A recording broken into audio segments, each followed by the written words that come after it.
आज दी hunted compass हमें भारत की सबसे रहस्यमय और भूतिया जगहों में से एक पर ले आया है। भानगढ़ का किला। यहाँ दाखिल होने से पहले हर इंसान के मन में एक सवाल उठता है, क्या यहाँ की कहानियाँ सिर्फ किंवदंतियाँ हैं या इनमें कोई सच्चाई है।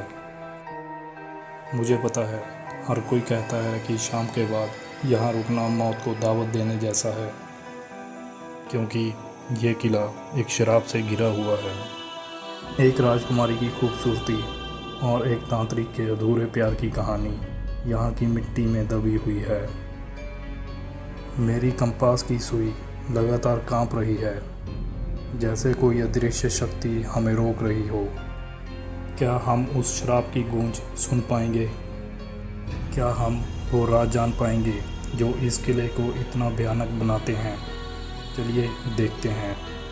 राजस्थान की अरावली पहाड़ियों के बीच एक खंडर किला खड़ा है, जिसे भारत की सबसे डरावनी जगह माना जाता है। दिन के उजाले में यह किला अपनी टूटी दीवारों और बिखरे हुए पत्थरों के साथ शांत और वीरान लगता है। पर जैसे ही सूरज ढलता है, इस किले की खामोशी में एक अजीब सा डर घुल जाता है। इस किले की कहानी आज भी लोगों के दिलों में दहशत पैदा करती है। इस कहानी की शुरुआत होती है सदियों पहले, जब भानगढ़ एक समुदाय राज्य था। यहाँ की राजकुमारी रत्नावती अपनी खूबसूरती के लिए दूर दूर तक मशहूर थी। उसकी सुंदरता की चर्चा हर जगह होती थी और उसके रूप के चर्चे सुनकर कई राजकुमार उससे विवाह करना चाहते थे। उसी राज्य में एक तांत्रिक रहता था, जिसका नाम सिंघिया था। सिंघिया अपनी तंत्र मंत्र की शक्तियों के लिए जाना जाता था, लेकिन वह राजकुमारी रत्नावती की ओर आकर्षित हो चुका था। वह जानता था कि अपनी साधारण शक्तियों के साथ वह राजकुमारी को नहीं पा सकता, इसलिए उसने काले जादू का सहारा लेने का फैसला किया। एक दिन राजकुमारी अपनी सहेलियों के साथ इत्र खरीदने बाजार गई। सिंघिया ने यह मौका देखा और उसने एक इत्र की शीशी पर काला जादू कर दिया।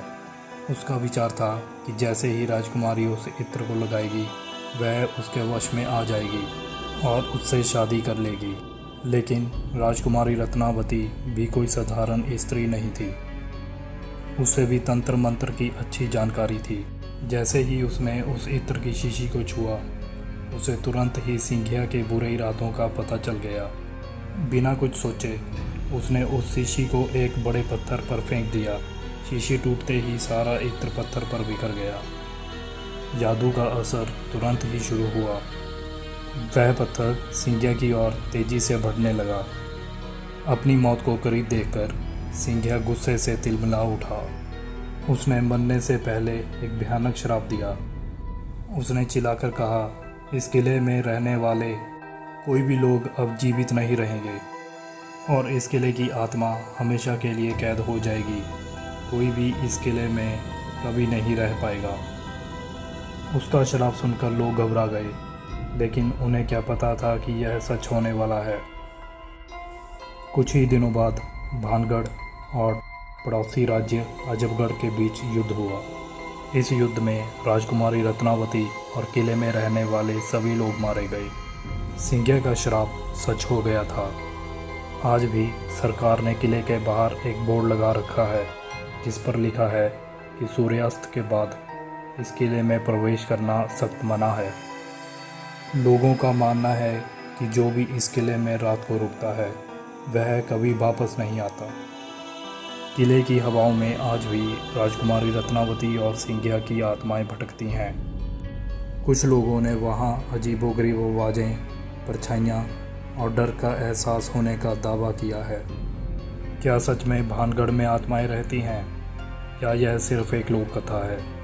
इसका जवाब आज तक कोई नहीं जान पाया। तो दोस्तों, जैसा कि आपने देखा, भानगढ़ सिर्फ एक किला नहीं है, बल्कि एक अनसुलझा रहस्य है। एक ऐसा इतिहास जो आज भी हवा में तैर रहा है। मेरी कंपास जो हमेशा सही दिशा दिखाती है, आज यहाँ आकर शांत हो गई है, जैसे उसने इस जगह के रहस्य को स्वीकार कर लिया हो। हमने यहाँ कहानियाँ और किंवदंतियों के कई पहलुओं को छुआ, लेकिन क्या वाकई हमने उन रूहों को महसूस किया जिनके बारे में लोग बात करते हैं। यह फैसला मैं आप पर छोड़ता हूँ।